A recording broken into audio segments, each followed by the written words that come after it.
Well, here we go.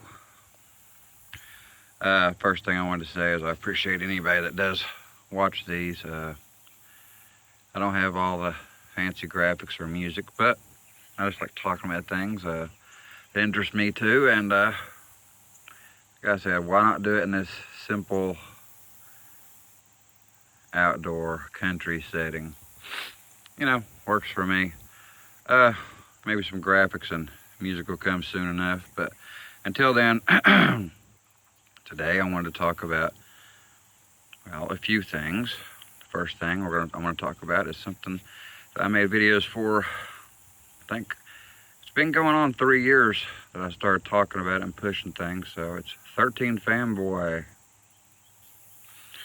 Yeah, 13 Fanboy comes out officially in theaters and video on demand October 22nd. So, you know, like less than a month away from that thing.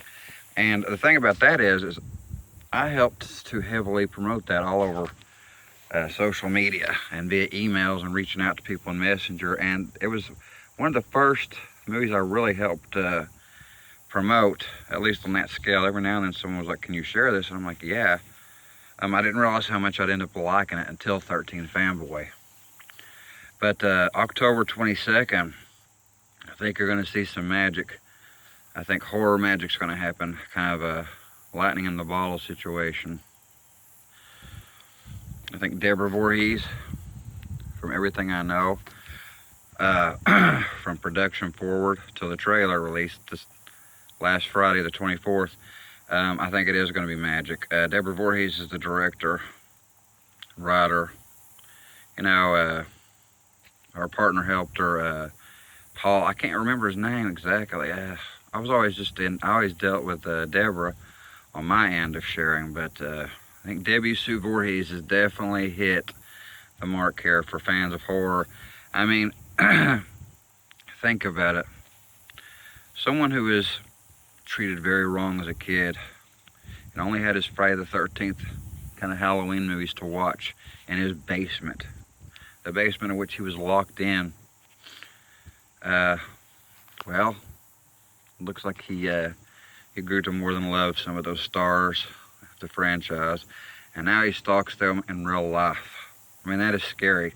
You've got Kane Hodder, C.J. Graham, Judy Aronson, Tracy Savage, Laura Park Lincoln, Jennifer Banco, Dee Wallace in the lead, you know, with Ron Sloan, Carol Locatel. I mean, the list goes on. I can't think of everybody. It's ridiculous that there's so many great Friday the 13th stars in it. Saw Tiffany Helm was in the trailer from Friday the 13th, The New Beginning. I love that. I just think generally this movie is going to hit all bases of horror. It's going to cover what's been missing so many years with the lawsuit going on, but it's its own entity, you know?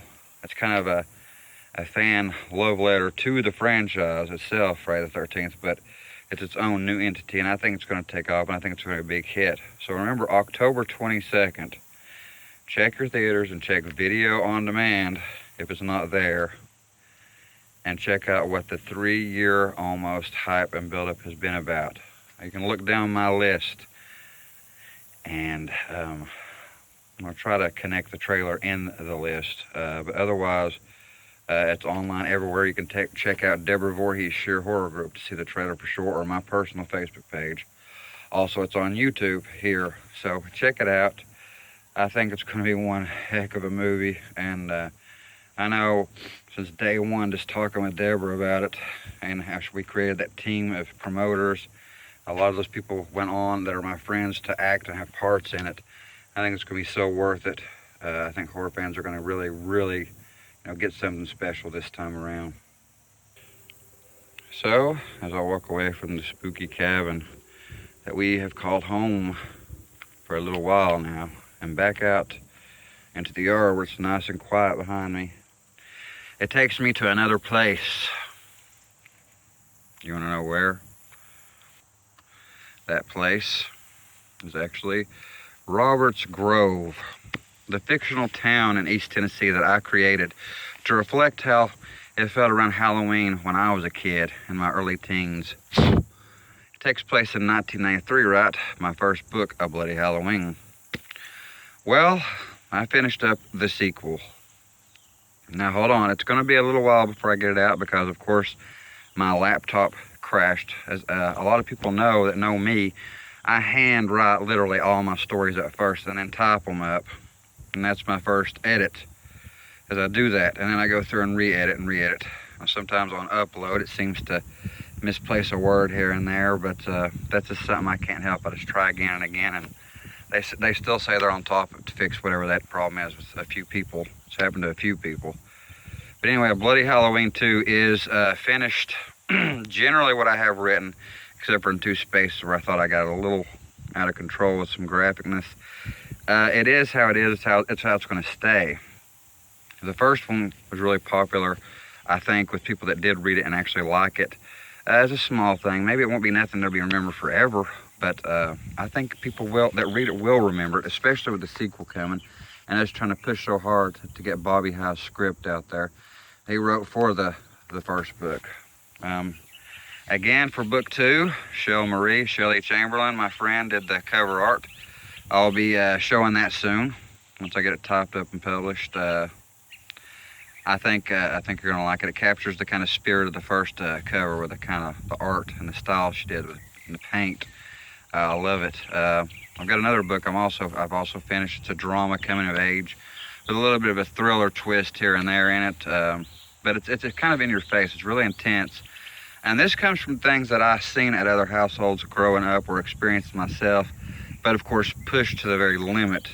And how these kids act in this story. All I can say is it's about 3 kids that believe that they only have each other. After growing up and being kind of outcasts and from broken homes, they end up thinking they only have each other, and really they won't let no one in their circle. And things start happening in their town, and they in a way have to start questioning themselves and their friendship, but ultimately I think that will survive.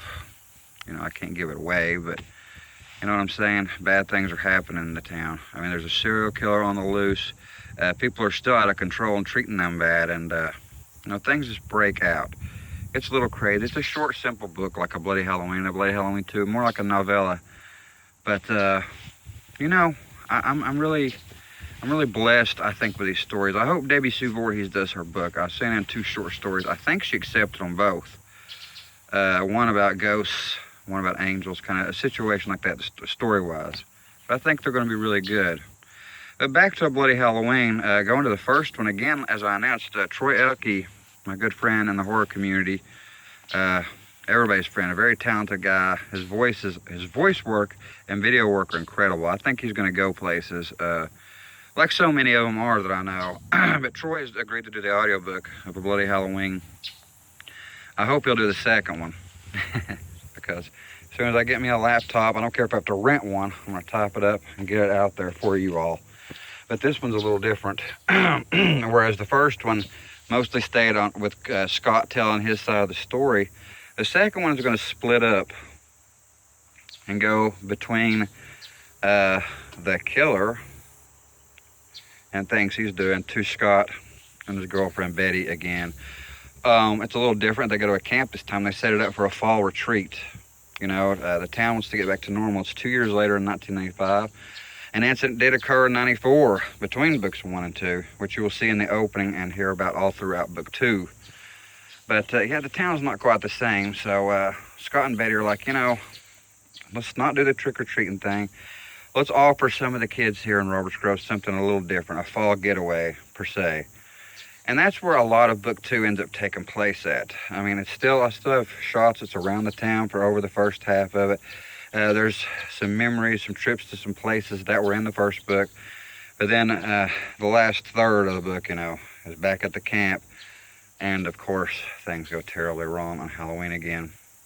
Anyway, that's all I wanted to talk about in this one was updates on A Bloody Halloween, the sequel, and the other book that I've already finished that I hope to get typed up so I can get it out to you all. And of course, 13 Fanboy, like I said, I will put the link below to the trailer. It'll probably be another YouTube link. Pardon me. Subscribe to that channel, though. It's Deborah Voorhees. It's a sheer horror group YouTube page. And of course, subscribe to this if you haven't, and share away. Talk soon. Thanks, guys.